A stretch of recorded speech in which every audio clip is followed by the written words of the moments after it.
Good afternoon.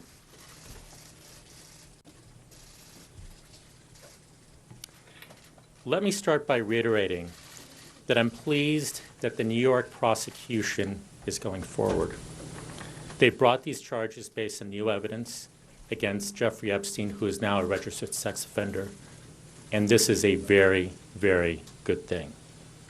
His acts are despicable, and the New York prosecution offers an important opportunity to more fully bring Epstein to justice. In 2008, a major newspaper described the Epstein prosecution like this. A Florida grand jury, that is, a grand jury convened by the district attorney of Palm Beach County, had charged Epstein with the lesser offense. At that time, the Epstein legal team was elated. He would have avoided prison altogether. But then the United States Attorney's Office in Miami became involved. Epstein got an ultimatum: plead guilty to a charge that would require jail time and registration, or face federal charges. And that was the week, more than 10 years ago, that Epstein went to jail. Times have changed, and coverage of this case has certainly changed since that article. Facts are important, and facts are being overlooked. This matter started as a state matter. It was prosecuted initially by the state of Florida and not by the U.S. Attorney's Office. In 2006, a grand jury convened by the state attorney, the district attorney of Palm Beach County, reviewed the evidence and recommended a single charge. And that charge would have resulted in no jail time at all, no registration as a sexual offender, and no restitution to the victim. Further, the state attorney's office allowed Epstein to self-surrender and arraigned him the following morning. Simply put, the Palm Beach State Attorney's Office was ready to let Epstein walk free, no jail time, nothing. Prosecutors in my former office found this to be completely unacceptable, and they became involved. Our office became involved. Our prosecutors, as this 2008 article recounts, presented the ultimatum: plead guilty to more serious charges, charges that required jail time, registration, and restitution, or we'd roll the dice and bring a federal indictment. Without the work of our prosecutors, Epstein would have gotten away with just that state charge. Now, many today question the terms of that ultimatum, what's called the non-prosecution agreement. A good prosecutor will tell you that these cases are complex, especially when they involve children, and even more so in 2006. I've shared with those in this room today, and will make available publicly, an affidavit filed by the career prosecutor in a civil matter related to the Epstein case. She talks about the challenges faced.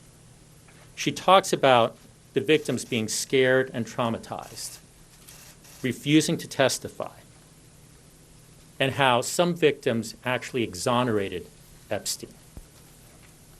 Most had significant concerns about their identities being revealed.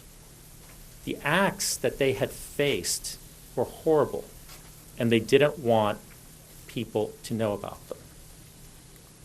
And she goes on to write that, quote, after the fact, people allege that Epstein would have been easily convicted. As the prosecutor who handled the investigation, she says in this affidavit, these contentions overlooked the facts that existed at the time. Her description of these facts are corroborated by the FBI case agent, whose affidavit I've also shared today. Thousands of prosecutors around the nation this week are weighing guilty pleas versus trials. These cases, as I said, are hard. They require a prosecutor to ask whether a plea that guarantees jail time and guarantees registration, to ask whether that plea versus going to trial, how do you weigh those two? if going to trial is viewed as the roll of a dice. The goal here was straightforward. Put Epstein behind bars, ensured he registered as a sexual offender, provide victims with the means to seek restitution, and protect the public by putting them on notice that a sexual predator was in their midst.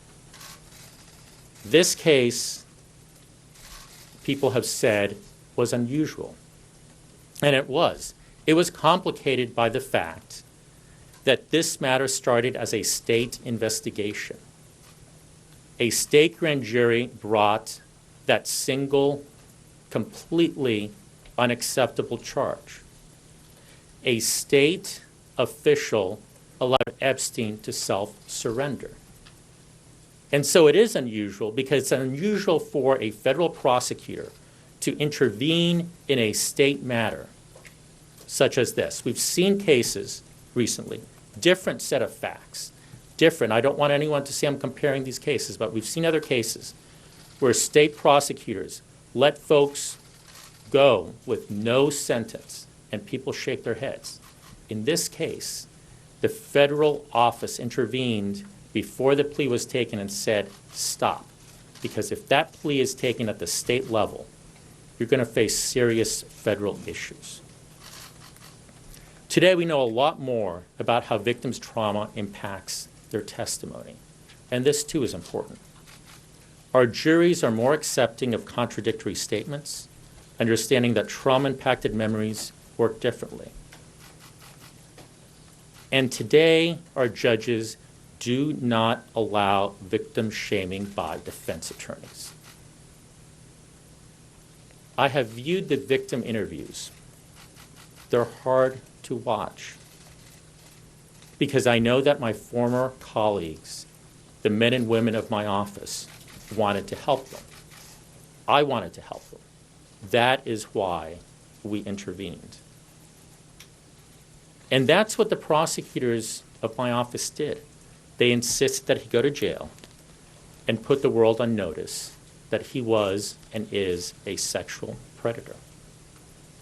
Epstein's actions absolutely deserve a stiffer sentence. For years, there have been rumors of investigations in other jurisdictions. And he should be prosecuted in any state in which he committed a crime. If there are other states in which he committed crimes, if there are other states that can bring state charges, they should consider those as well.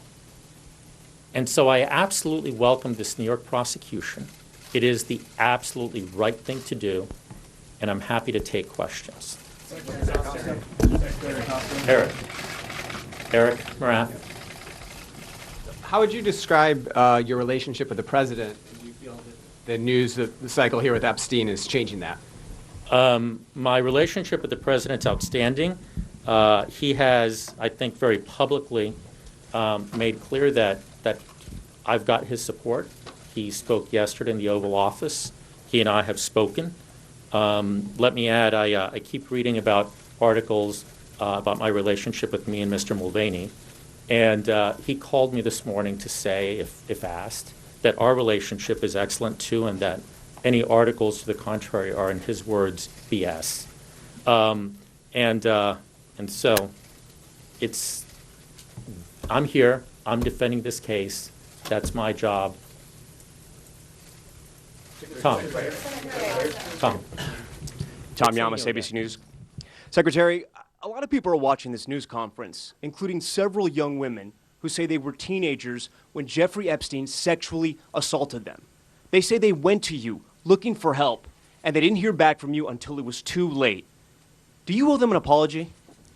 So you're raising the issue of victim notification. And in the documents that I've circulated, I've addressed the issue of victim notification as well. The career prosecutor in this case had a difficult decision to make. And she didn't make it alone. She made it in consultation with the FBI, and she made it in consultation with the office. The agreement that had been negotiated had an unusual provision. Even though this was a state case, the victims would have the opportunity to receive restitution. Epstein would be required to pay for them to hire a lawyer to bring a case against him, a case in which he would have to plead no contest and provide them with restitution. And the concern, and these are the words of the career prosecutor, that, quote, she did not want to share with the victims that the office was attempting to secure for them the ability to obtain monetary compensation, because she is aware that if she disclosed that and the negotiations fell through, Epstein's counsel would use this to question the victim's credibility. And her concerns were not hypothetical. One of Epstein's attorneys had already asked one of the victims, quote, now tell me about when the federal prosecutors told you about getting money. And so when the agreement was signed, shortly after the agreement was signed, Epstein's counsels indicated that Epstein may not comply with the agreement. And the agreement was appealed at various levels within the Justice Department. And she details in this affidavit, an affidavit that's also corroborated by the FBI case agent, how she and he and the office was concerned that Epstein might not comply, and we would have to go to trial. And we had to weigh the issue of how much to disclose against the issue of if we have to go to trial, we want to win. We want to put Epstein away.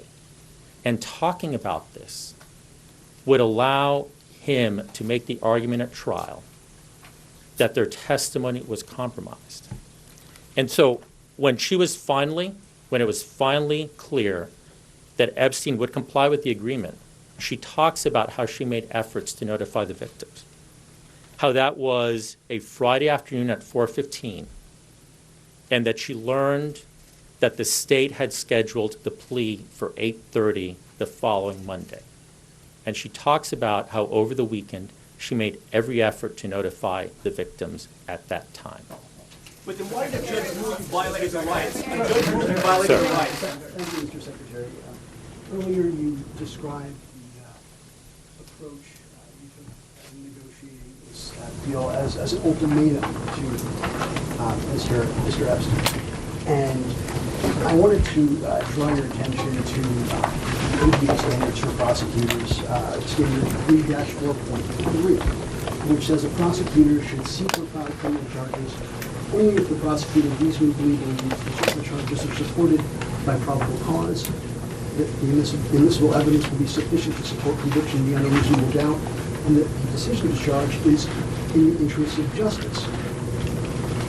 Did you believe, sir, that the evidence against Epstein would have been sufficient to secure conviction beyond a reasonable doubt for the federal offenses listed in the non-prosecution agreement? And if so, why was it not in the interest of justice to charge him with these crimes? So again, I would refer you to the documents I've provided. There is a big gulf between sufficient evidence to go to trial and sufficient evidence to be confident in the outcome of that trial. Right, and so if I could, and I'll give you a follow-up in a minute, but if I could. And so when this case, and I provided a letter that outlined some of the timeline of this. In July of 2007, the career staff from my office met, and they said, these are the 4 points that you will have to do in state court. And if not, we will proceed federally.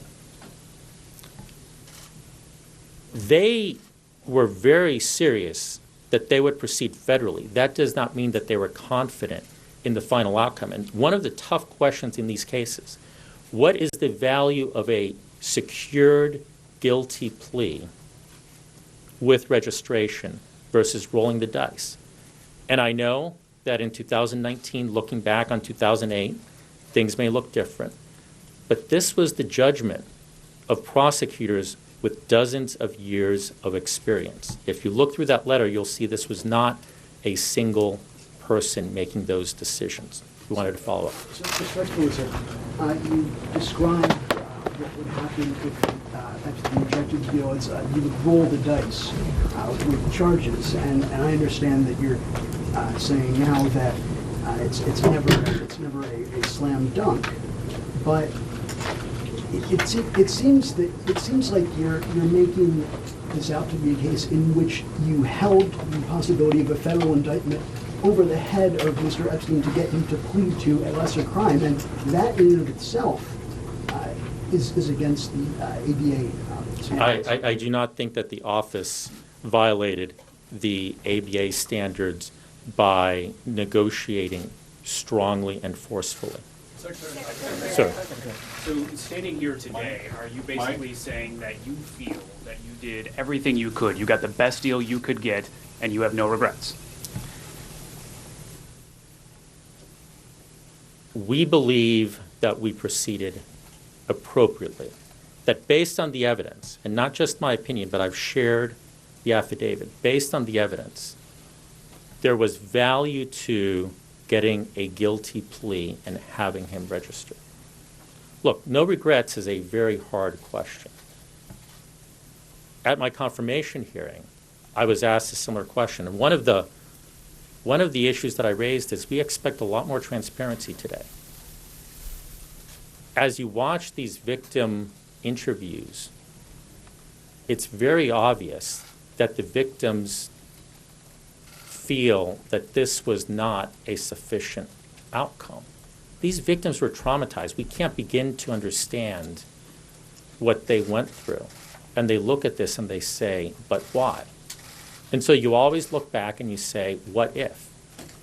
What I can say is, at the time, and I've provided a timeline, I've provided information about the individuals involved, this was the view of the office. There is a value to a sure guilty plea because letting him walk, letting what the state attorney was ready to do go forward would have been absolutely awful. Ben. Yes, Ben Penn from Bloomberg Law. In light of the attention this week on your handling of, back in 2008, victims of sex trafficking, I wanted to ask about your role today as a Secretary of Labor. You have oversight through the Wage and Hour Division of certifying visas for victims of human trafficking, including sex trafficking. And just last week, your Wage and Hour Division issued a new policy that would essentially allow the agency, it's being criticized by a lot of people I talked to for allowing the agency to completely remove itself or to virtually remove itself from continuing to certify these visas by referring them to other agencies. How can you defend, what was the purpose of that policy? So that is, if you read the policy, that is not what it does. Our Wage and Hour administrator, after she was confirmed, came in and she reviewed the policies. And she put in place a requirement that a criminal prosecutor be consulted anytime one of these issues is brought to the division's attention. And that seems very reasonable. Don't we want criminal prosecutors to be consulted whenever someone says that they are a victim of trafficking? And that prosecutor will be consulted. And even if that prosecutor says this is not a case that we are going forward with, the division will still consider whether to issue that visa on the facts. So that is a mischaracterization of her decision and her policy. Yes. Could you go into a bit more detail about where and how you exactly negotiated this deal? Did you meet with Epstein's attorney alone at a Marriott hotel? So, I've read this, and one of the things I find interesting is how facts become facts because they're in a newspaper as opposed to the record. I pulled up, I found out the details of that meeting because I scratched my own head about it, and I've provided you a timeline in a letter of the negotiations that make it very clear that this was negotiated by career prosecutors. I'm going to answer your question. The meeting that was alleged was a breakfast meeting that took place after the agreement was negotiated, not before. The agreement was signed in September. After the agreement was negotiated, one of Epstein's attorneys asked for a meeting, asked for a hearing. I was giving a speech. I was staying at a hotel. I agreed to have a brief meeting, I believe at 7 a.m. Rather than open the office, I spoke with that attorney. And then I referred that attorney to the career prosecutors. Nothing changed in that agreement. They continued to litigate the matter. They continued to appeal the matter to Washington, and nothing changed with one exception. There was an addendum that made clear that Epstein had to pay for any attorney that represented a victim in the cases against Epstein. And so, yes, I met with opposing counsel. It was a breakfast meeting because I was staying at the hotel. It was after, not before, and not part of the negotiations, but it was after the agreement had been negotiated. And that could be confirmed simply by looking at the date on the agreement and the date on the meeting. Now, is hindsight, was a good idea to do that? So, number one, the agreement had already been locked in place, so the agreement wasn't going to change. Before that agreement, I was very careful to not negotiate this. Our career attorneys negotiated the agreement. Secondly, I'd point out, we live in a city where people have breakfast meetings all the time. You don't open an office at 7 o'clock in the morning just to have a meeting. You have it over breakfast. Secretary Acosta, it's not standard for a non-prosecution agreement to include a secrecy Let me clause. do this. I'd called Ian. I'll come back to you. Don't the young girls? I wanted to give Ian an opportunity. I'll come back to you in a minute. Thank you, sir. You've mentioned several times that you and the prosecutors in your office weren't sure that you could secure a win in this case. But the very purpose of the CVRA is to give the victims an opportunity to weigh in. And a federal judge ruled that you broke federal law by not doing so. Do you think that your thinking would have been different had you followed the law and consulted the victims? So first, let me point out, we followed department policy. Department policy at the time made very clear, and this is in a written statement that was subsequently issued by what is called the Office of Legal Counsel, which is the chief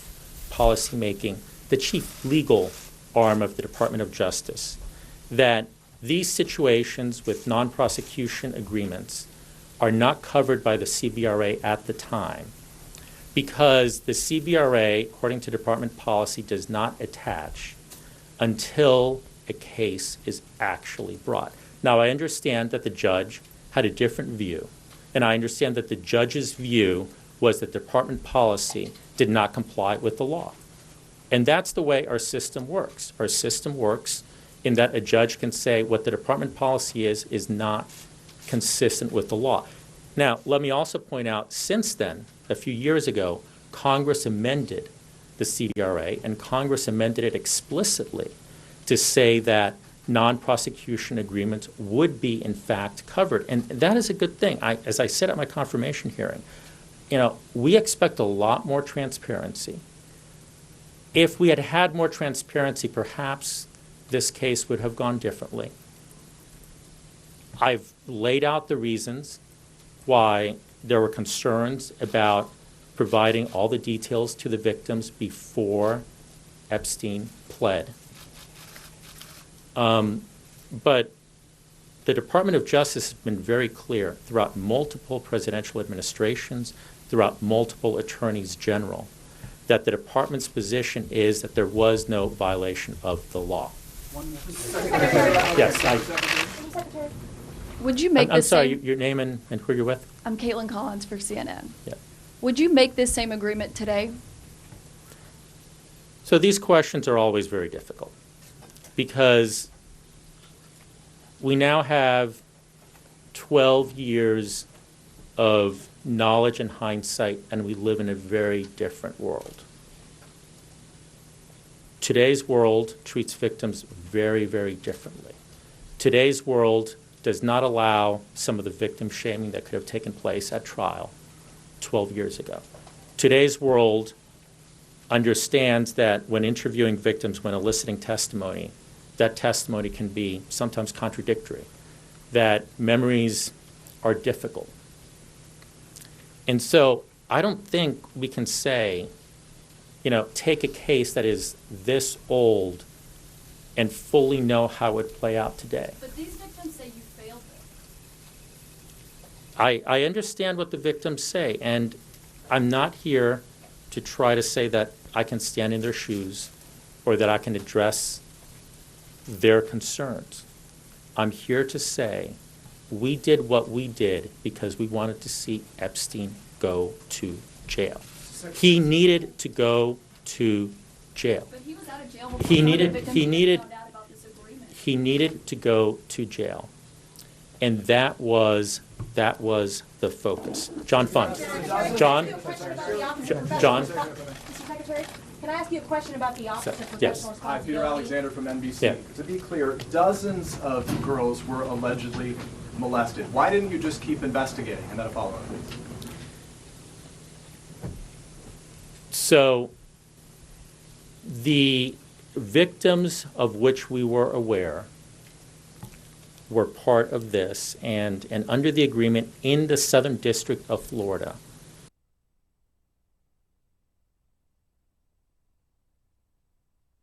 economy. We need to create an equitable system that helps our businesses and is fair to the individuals who came here looking to achieve their own dream, to live and work in the greatest country.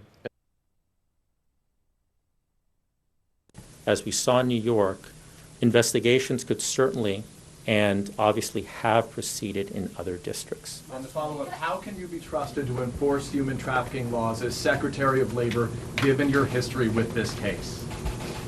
So I started one of the first human trafficking task forces at the Department of Justice. I have been aggressive prosecuting human trafficking. We stepped in this case, and we stopped a bad state plea. And so I understand from today's perspective that people scratch their heads and they say, why? Here's the question to ask. How many other times have you seen a U.S. Attorney's Office intervene in a state matter and say, stop the state plea because it is insufficient? Yes. Why do you pursue the recruiter, Sarah Lynch with sir? Reuters. I want to ask you a question about the Office of Professional Responsibility. Earlier this year, it was disclosed that they're doing a review into how you and other prosecutors in your office handled this matter. What is the status of that? What exactly are they looking at? Will you submit to an interview, even though you're no longer with the Justice Department? And if they find any misconduct, will you resign? First, I don't know what the status of that is. I would refer that to the Office of Professional Responsibility. I don't speak for them. I will clearly submit for an interview, even though I don't have to. I think what they do is important. The Office of Professional Responsibility will have access to the full record. They will have access to all the facts. They will have access to the FBI reports. They'll have access to the victim interviews. They can look at this matter in its totality. And so I think it is important that they proceed. I will gladly be part of it. And I think what they will find is that the office acted appropriately. Ma'am. Hi,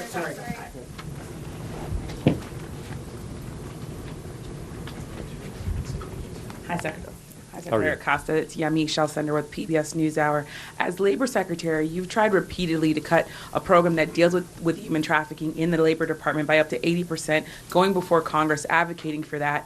Why should people trust you to focus on human trafficking and protect victims if you've done that? And I'd like a follow-up question. So you're referring to grants that go to foreign countries for foreign country labor-related work.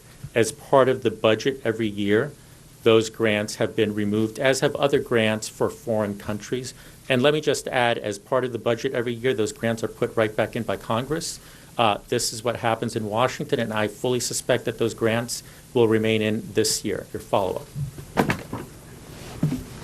My follow-up question is, sources have told me that the president encouraged you to hold this press conference. Can you speak a little bit about what the president told you ahead of this press conference and whether you're here to give a message to the president? Are you fighting for your job, or are you trying to send a message to victims? And if so, what is the message to victims who say they don't trust you anymore?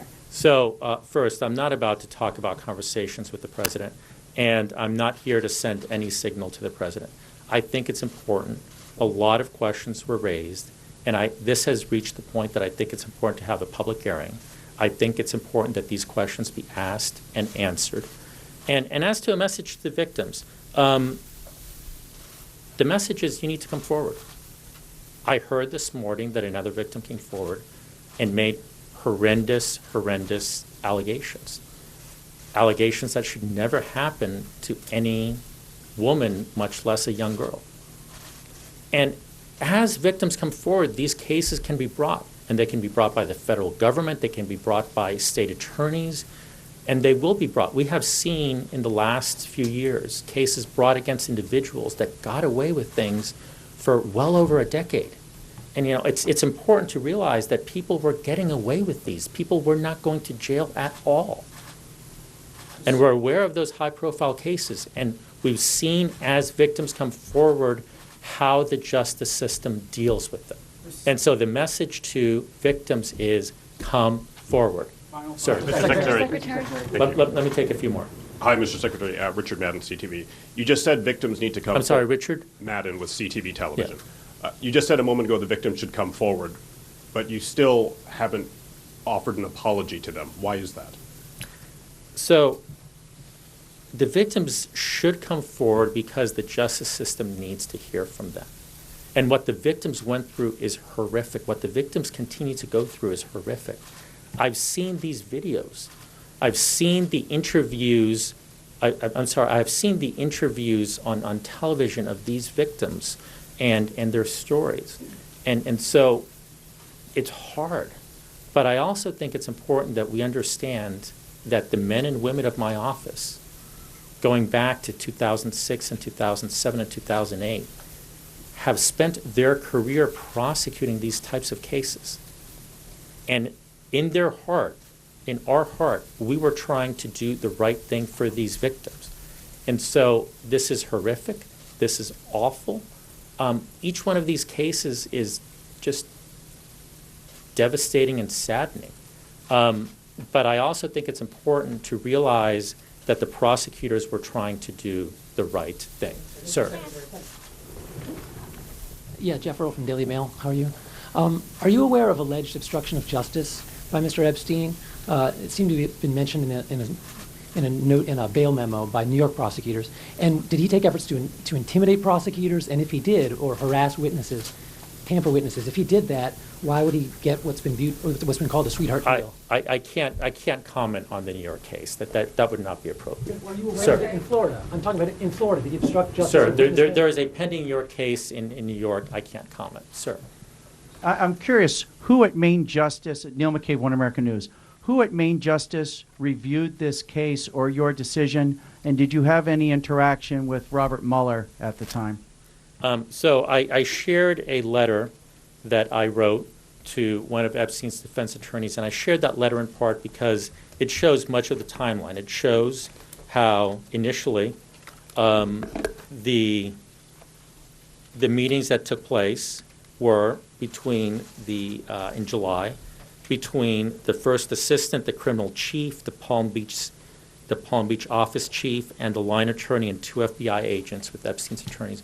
You'll notice at the initial meeting, as outlined in this letter, who are all career attorneys, how they presented the terms, how Epstein's attorneys were dissatisfied and asked for a meeting with me, how I subsequently went with their attorneys, along with all the career officials, how at that meeting we then invited the chief of the Child Exploitation and Obscenity Section from the Department of Justice to travel down, because one of the things we wanted to make sure of was that we had, going back to the earlier question about the ABA rule, that we had sufficient evidence to proceed ethically. And then it details a little bit on how Epstein's counsels appealed the decisions to Washington. I'd refer you to the record. One of the really disturbing things about this case is there's a record here. The documents that I shared today, we've shared previously with media, yet I've seen no reference to any of these documents in the perspective of some of these prosecutors. There's a record.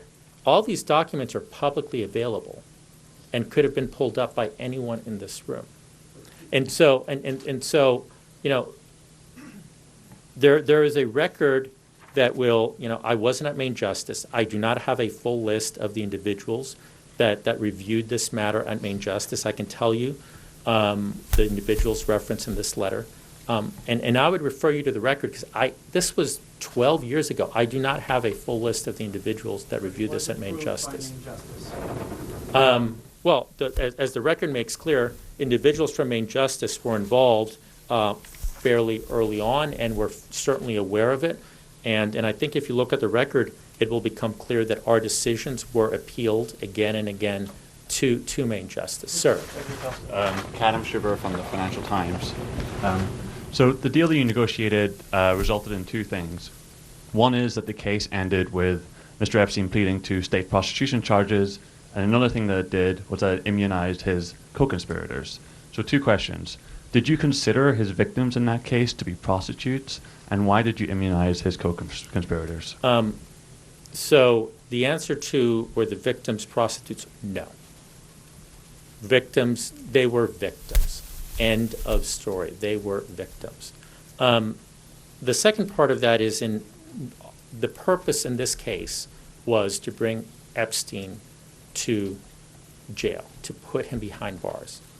And so there were other individuals that may have been involved that in any type of conspiracy, there are individuals around someone.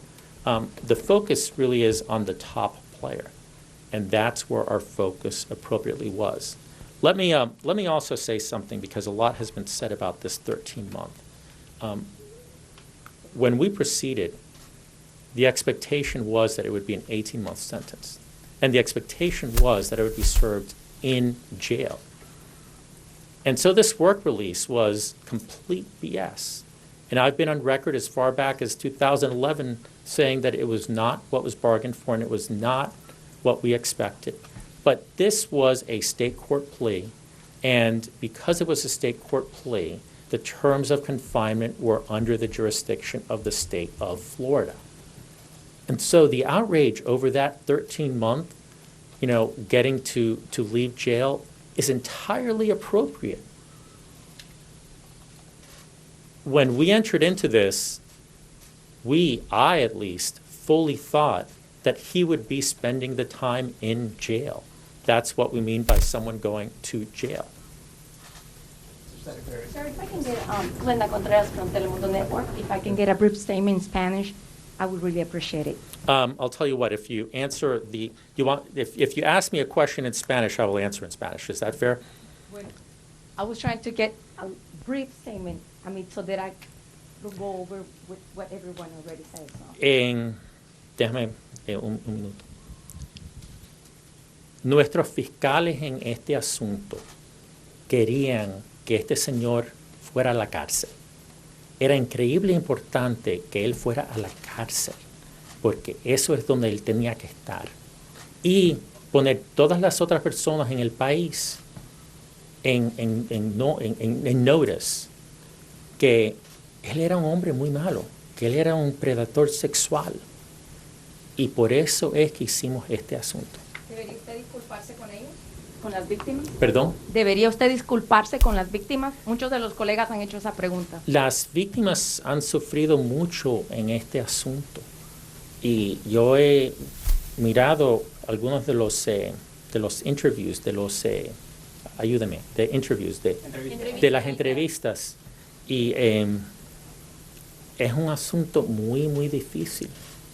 Pero a la misma vez, nuestros fiscales trataron de hacer lo que podían con lo que tenían en este caso. Did you ask a question already? I did. Okay, let me go to someone new. Yeah. You said earlier that your message to victims was to come forward.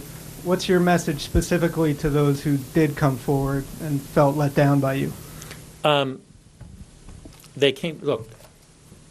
Victims came forward, and there were several victims. I believe that in one of the filings, the Department of Justice talked to several of the victims, and some of the victims just didn't want any public notoriety. Other victims have provided interviews and said they felt let down, that they were let down. These are really hard cases. The prosecutors in my office and I were focused on putting him in jail. I provided the information from the career attorney as to why there were concerns. If we went to trial and it became clear that they were going to receive money if he was convicted, how that would impeach their credibility. And today, that would proceed very differently because victim shaming is just not accepted. But the circumstances of trials and what juries would consider 12 years ago was different. And so these were the judgments that were made. I understand that individuals will look at these judgments and say, well, maybe a different judgment should have been made. You know, you can always look at a play after the fact and say, should it have been the safe play or should you have gone for the big score? And ask which is the right outcome. But I provided these documents so that you could hear from the prosecutors themselves how this was being weighed. Sir. Jesse Sagman, Vice News. Did the Miami Herald reach out to you last November? And if so, why didn't you set the record straight on the breakfast meeting then? So media has reached out to me over the years about this. I think it's very important. The Department of Justice is the entity that is litigating all these matters. And quite honestly, until recently, I haven't commented on this since 2011 because I think it's important for the United States to litigate cases through the Department of Justice. And if former U.S. attorneys responded to media inquiries about pending cases, and this is a pending case, there was a live and there still is a live civil matter. If former U.S. attorneys responded to media inquiries all the time, we'd have havoc in our justice system. You can't have a Department of Justice as a litigating entity with U.S. attorneys giving press statements. Now, your follow-up question may be, why am I talking today? And the answer is this has clearly reached a level where I thought it was important to have this kind of press conference, to take questions, and to provide these facts and these perspectives. And I understand that individuals may say this was not enough. But this is the way it was viewed, not only by me, but by many back in 2008. Secretary. Yes, Doug Christian from Talk Media News. Yeah. One thing, yes. You said that the victims were not prostitutes, but the agreement was he was jailed for prostitution charges, not for sex trafficking. Can you just say what the distinction was? The agreement was, this was a state, here's why this is hard. This was a state case. He was arraigned, a state grand jury returned a prostitution charge against him, a solicitation charge, if I recall. That was a state grand jury. He was allowed to self-surrender by the state attorney's office as a result of that single charge that would have resulted in no jail time. And ultimately, what the agreement did was say you have to go back and you have to plead to a more serious state charge that requires jail time, that requires registration, and under this agreement, you'll have a mechanism for restitution.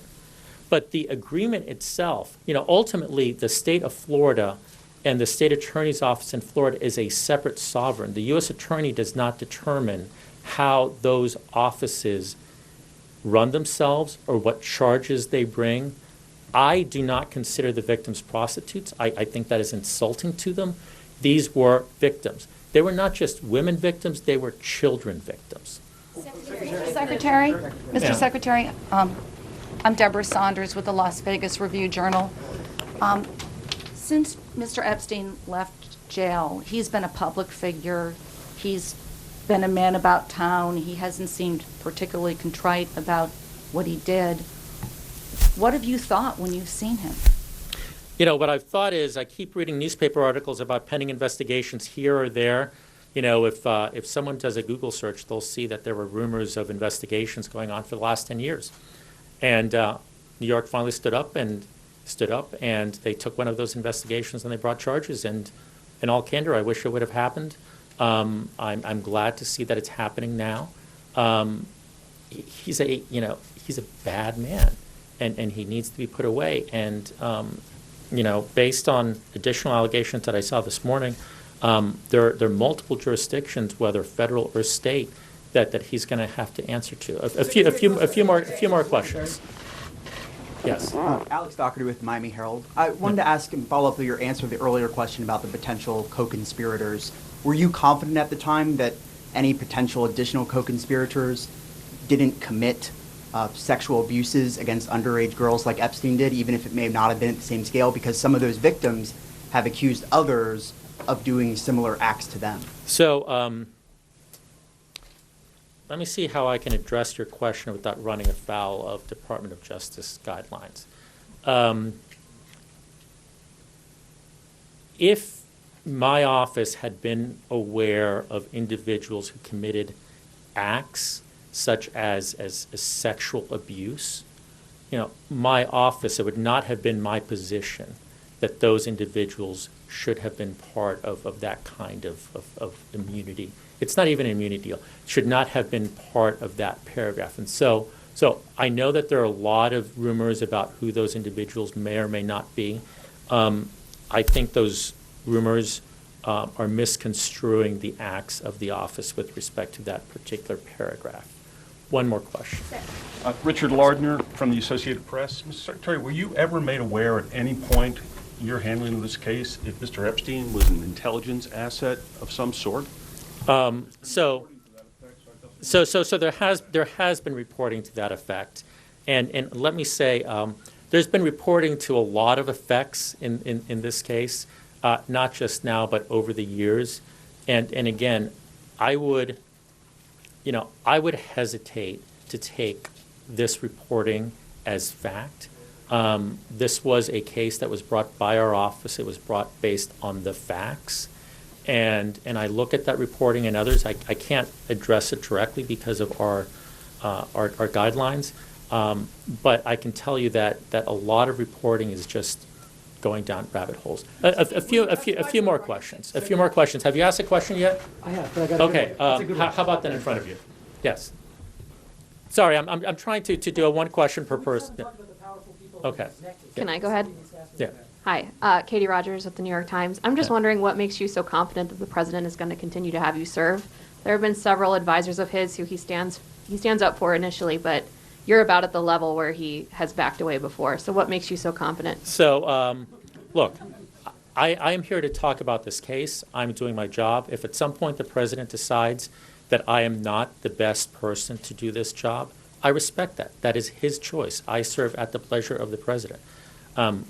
I thought yesterday he was kind and he showed great support.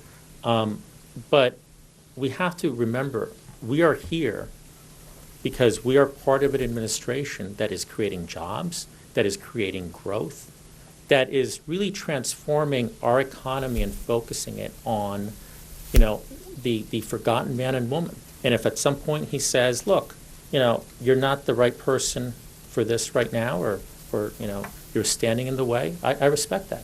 Secretary Acosta? Yes. Thanks. Do you really have nothing else to say to these victims beyond you should come forward? That places a lot of burden on children. What else do you have to say? You've avoided addressing these people directly. Why is that? So, to be clear, that is not all I said. I think, if I recall, and I obviously don't have a transcript here, but what I've said previously is, look, I have seen these interviews, and I generally can't begin to fathom what these victims have been through. I don't think that anyone that has not been in this situation can begin to fathom. The closest I can come is to think, what would I feel like if one of my girls was going through this? And I would be, I'm not sure I can say the way I would feel on television. But even that is different than what the victims themselves went through. And so the point I'm trying to make is everything that the victims have gone through in these cases is horrific, and their response is entirely justified. At the same time, I think it's important to stand up for the prosecutors of my former office and make clear that what they were trying to do was help these victims. They should not be portrayed as individuals that just didn't care, because they have spent a lifetime of bringing cases like this. They are individuals who really, really do care. That's not an apology, though, right? Yeah. Yes. Hi, Nikki Schwab, New York Post. How much of this do you think was Epstein getting special treatment because of his enormous wealth and also political connections? So, I've heard a lot about that. And if you go through the record, you will see that in July, he was presented with certain terms. And I laid this out in a letter, an open letter that I wrote to address some of these questions in 2011. And he was presented with terms. And the office, throughout this entire negotiation, and it took several months, from July to, December, through these 5 months of negotiations, stuck to those terms. You go to jail, you register, and you provide restitution. The original term was 2 years. The office ultimately agreed to 18 months. It had to be an offense. It had to be an offense where there was registration because the world needed to be on notice that he was a sexual predator. And it had to be a situation where the victims could seek restitution because it wasn't just enough for him to go to jail. And let me also say, restitution is also not enough. You can never put victims in the place they were before they were victimized. You can't unwind history, but restitution is important. Thank you very much. Mr. Acosta, one quick question. You mentioned his legal team. You mentioned his legal team, how powerful his lawyers were, that they put pressure on you, that they put pressure on D.C. Did someone at DOJ tell you or order you to cut a deal with Jeffrey Epstein? His attorneys certainly filed several appeals with Maine Justice. I will again restate, when the career attorneys met with him, they presented certain terms, and the office stayed true to those terms throughout. Those terms did not change. The agreement did not change. No level of appeal to Maine Justice changed the terms of these initial points in those agreements. One last, right there. Yes, ma'am. Hi, Caitlin Fulmer, ABC.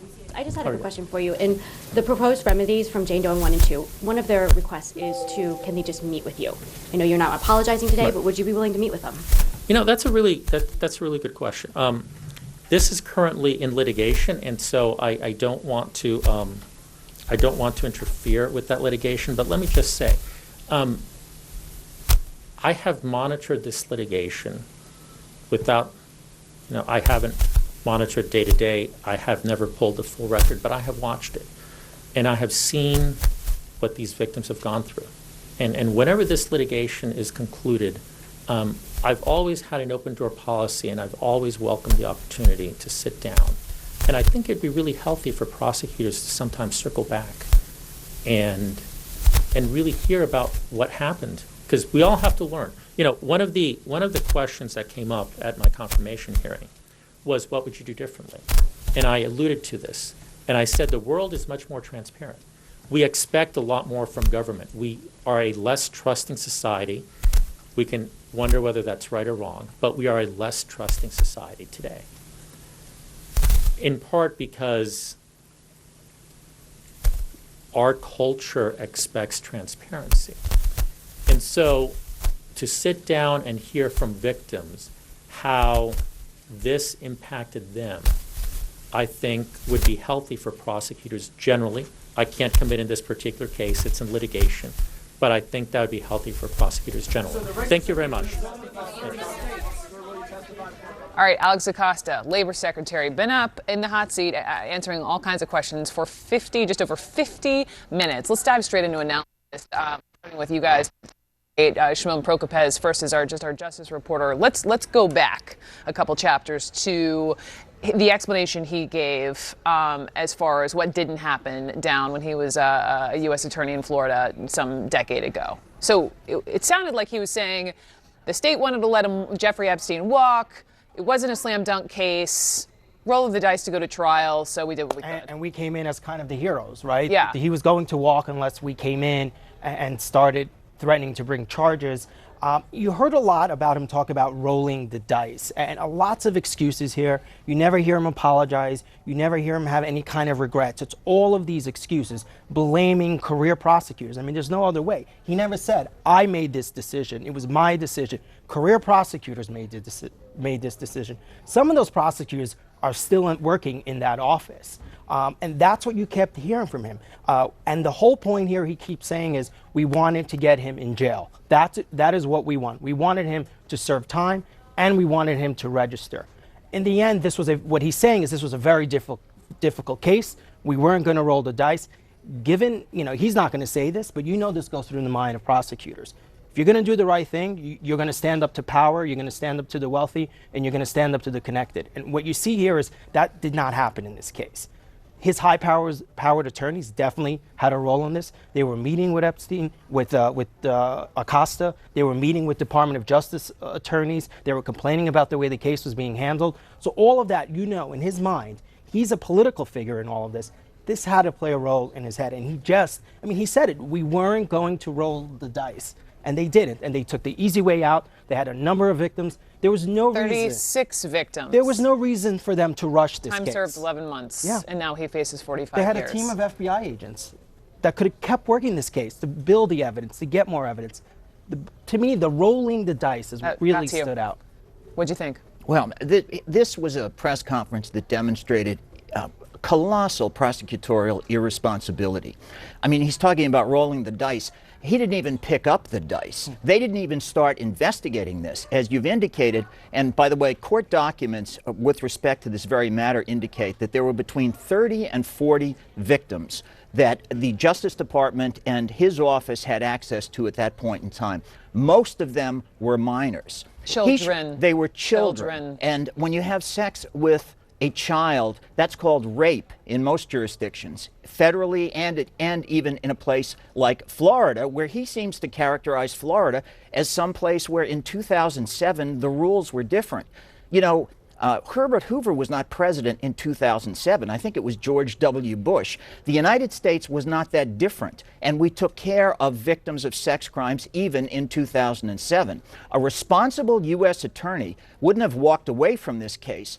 He would have convened a task force to investigate this case. Yeah. He would have picked up the phone and called U.S. attorneys in other districts to find out if they might have jurisdiction. He wouldn't merely walk off the stage and start reading the newspaper because he has an idle interest in whether other investigations are going on. He should have commenced those investigations. This was an act of unbelievable irresponsibility for the victims of these crimes.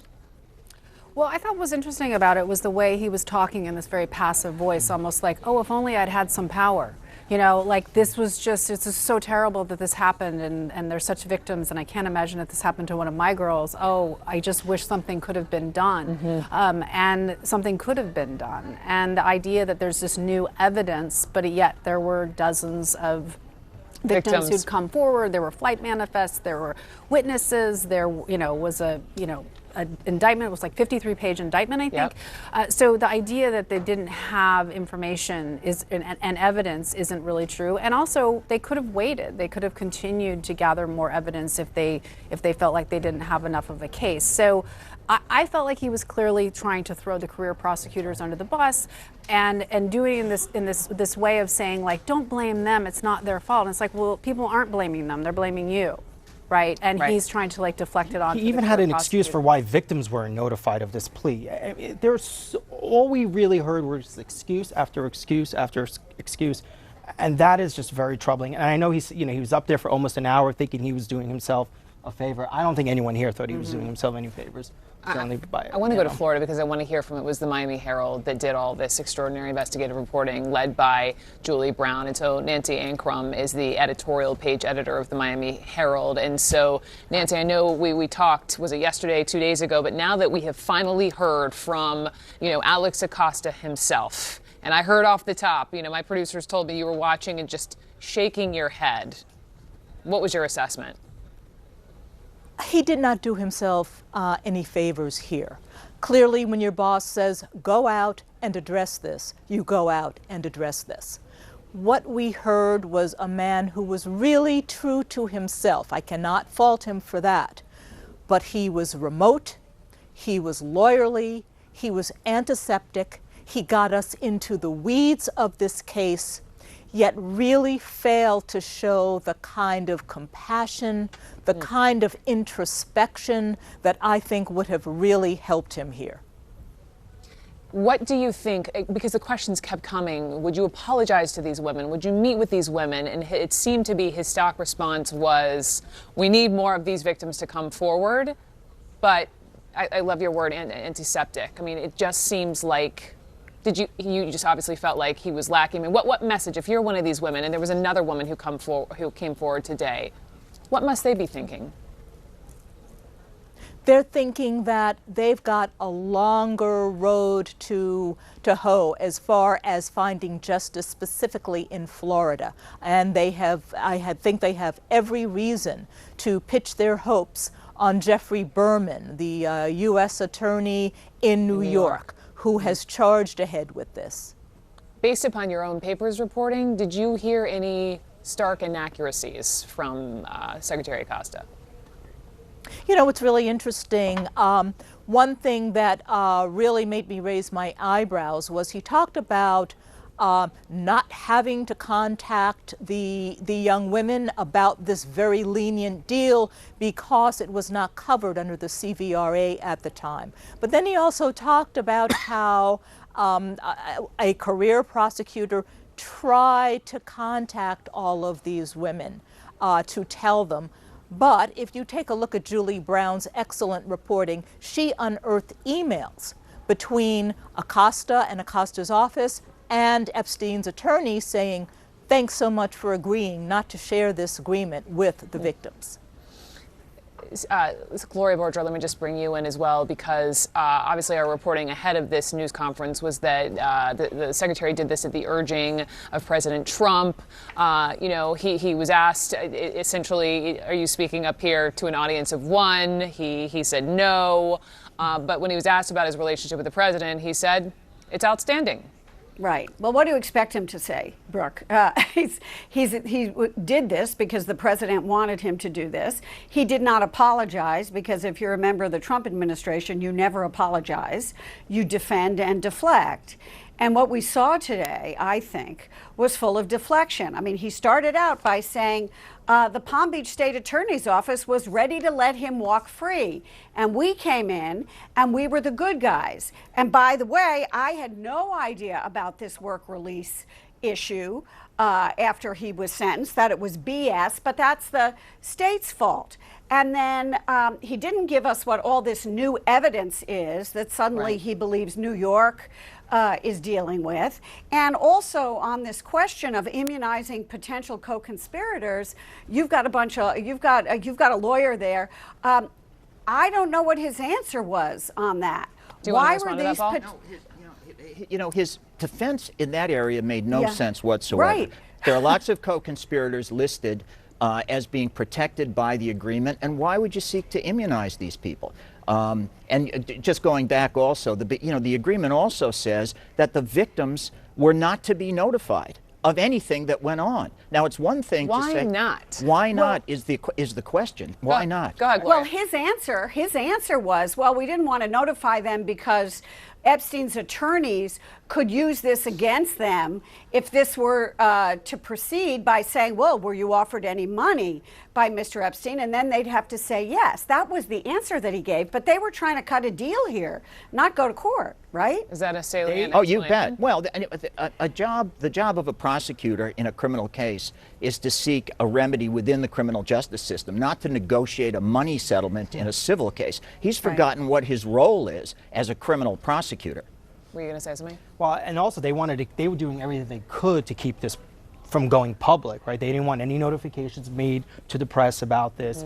So they were doing everything they could to obviously to protect Epstein, that is his attorneys. They were doing their jobs, and it just seemed that Acosta and his team caved over and it wasn't just to protect the victims from being cross-examined about the fact that they might institute a lawsuit against Epstein, because they specifically say, we promise, federal prosecutors in this agreement, that we will do everything possible to keep this secret unless we're compelled by the Freedom of Information Act to disclose. All right, so what they're saying really is we're going to really go out of the way to help you. Now that would continue, that agreement would continue even after there had been a conviction in the criminal case. I want to go back to these women, and I alluded to this a second ago, that there was another victim that came out today, and Kirsten, this is directed at you. I just don't want them to be lost in this whole, legal prosecutorial conversation. And so here is just a clip of this new Epstein accuser speaking out today. I was terrified, and I was telling him to stop. Please stop, And did he? No, he did not stop. He had no intentions of stopping, and that's what he wanted, that's what he got. I just thought, it's my fault. I was, obligated. That's just what you're supposed to do. So I really did not know better. Did Jeffrey Epstein rape you? Yeah, no, he raped me. Forcefully raped me, but knew exactly what he was doing. And I don't think cared. What hurts even more so is that if I wasn't afraid to come forward sooner, then maybe he wouldn't have done it to other girls. We should just note that CNN has reached out to Epstein or his lawyers and have yet to hear back. But Kirsten, through our reporting, it was your reporting that you were sitting outside the courthouse the other day saying that more and more women have come forward as a result of this.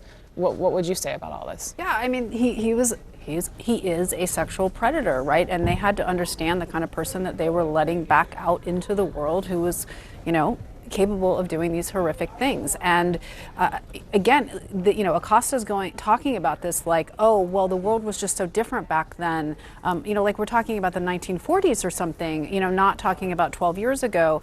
And maybe he's right in the sense that people like him didn't get held accountable for allowing people like Jeffrey Epstein, to go back out, on the streets. And the idea that, oh, well, he had to register as a sex offender. I mean, the guy has private planes and houses all over the world. God only knows what he's done all over the world. So this is a dangerous person that they let go back out harming. We can't even imagine how many other children. We're going to end it there. Can Thank I you just so say much for all of your insight. Hit me, Gloria, real quick. Sorry. Hit me. It's Go ahead. not me. No, I'm sorry, Nancy. That was Nancy. So much hasn't changed in that we have to remember also that we are dealing with rich and powerful men. And whether we are talking about a Clarence Thomas having to be called to account, or in this case, we might have to see a Bill Clinton or a President Trump called to account, maybe not that much has changed, and that's unfortunate. Nancy, you have the last word. Nancy Ancrum from the Miami Herald. Thank you all very much for this today. We are following some breaking news from Capitol Hill, though I want to make sure I can get to, where a mother is testifying about the death of her 19-month-old daughter just weeks after the little girl was released from Border Patrol custody.